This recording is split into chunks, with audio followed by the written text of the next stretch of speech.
ఈరోజు మనం 10th class first lesson new syllabus నుంచి సందర్భాలు చూస్తాం. అందులో 2 సందర్భాలు ఉన్నాయి. ప్రత్యక్ష దైవాలు అనే లెసన్లో ఆ 2 క్వశ్చన్స్ వచ్చేసి ఫస్ట్ వచ్చేసి లాస్ట్ టైం ఎక్స్ప్లెయిన్ చేశాను కదా, సందర్భాలు అనే టాపిక్లో సేమ్ అదే అనమాట. వాడుసువి ధర్మాత్ముడు వస్తుమిద అనేది. రెండవది వచ్చేసి గురు జనములకు ప్రీతి చేసేదనగా. సెంటెన్సెస్ మీరు చదివిన వెంటనే ఫస్ట్ దాంట్లో మీకు మామూలు లాంగ్వేజ్లోకి కన్వర్ట్ చేసుకుంటే మీకు ఏం అర్థమైందో ఫస్ట్ అది అర్థం చేసుకోవడానికి ట్రై చేయండి. ఫస్ట్ ఇచ్చిన సెంటెన్స్లో గురువు జనములు అన్నాడు. ఇక్కడ గురువు అదేవిధంగా జనానికి ప్రీతి మీన్స్ ప్రీతి చేసేదా అంటే ఇష్టంతో చేస్తాను అంటున్నాడు. ఇక్కడ వాడుసువే ధర్మాత్ముడు వస్తువు మీద అంటే వస్తా అంటే భూమి, ధర్మాత్ముడు అంటే పుణ్యం చేసుకున్న వాళ్ళు అని అర్థం కదా. వాడుసువే అంటే ఆ వ్యక్తిని చూడు అని మీనింగ్ వస్తుంది జనరల్గా. సో ఇప్పుడు దీన్ని బట్టి మనం టెక్స్ట్ బుక్లో పరిచయం, సందర్భం, భావం ఈ 3 మనం ఈరోజు ఈ రెండింటికి చూద్దాం. ఫస్ట్ పరిచయం.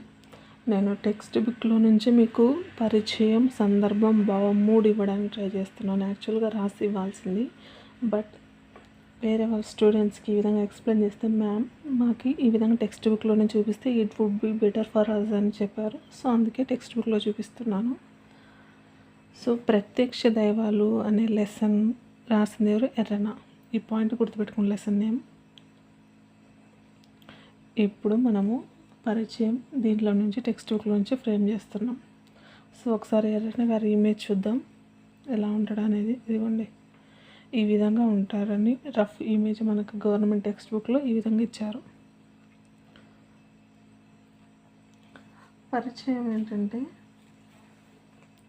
ఇచ్చిన ఈ సెంటెన్సెస్ మనకి ఇచ్చారు కదా, ఆ సెంటెన్సెస్ ఎక్కడి నుంచి తీసుకున్నాడంటే ఎర్రన కదా రచించింది. సో ఎర్రన రాసిన మహాభారతం అరణ్య పర్వంలోని 5వ శ్వాసం నుండి ప్రత్యక్ష దైవాలు అనే పాఠం నుంచి మనకి ఈ లైన్ తీసుకోబడింది. అదే పరిచయం.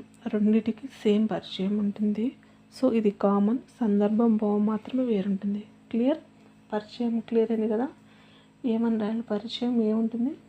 ఎర్రన రచించిన మహాభారతంలోని అరణ్యపర్వంలోని 5వ శ్వాసం నుండి స్వీకరించబడిన ప్రత్యక్ష దైవాలు అనే లెసన్ నుంచి మనకు ఈ లైన్స్ వచ్చాయి. 2 లైన్స్.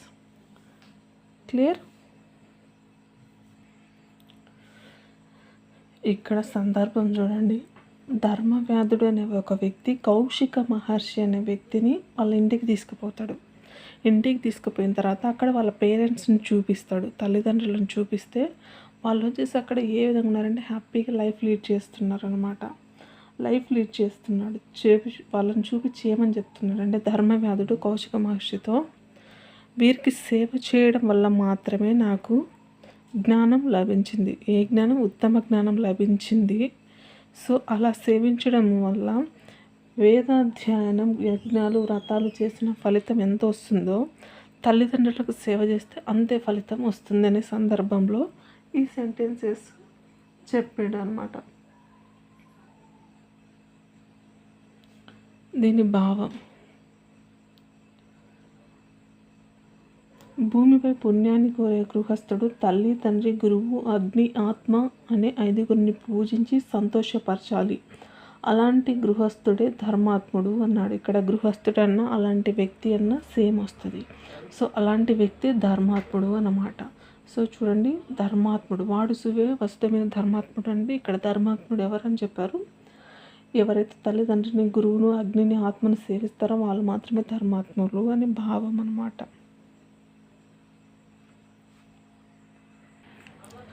ఇక్కడ 2వ క్వశ్చన్ కొంచెం ట్రిక్కీగా ఉంది. సందర్భం నేను చెప్పేటప్పుడు క్లియర్గా వినండి, చూడండి. ఓకే.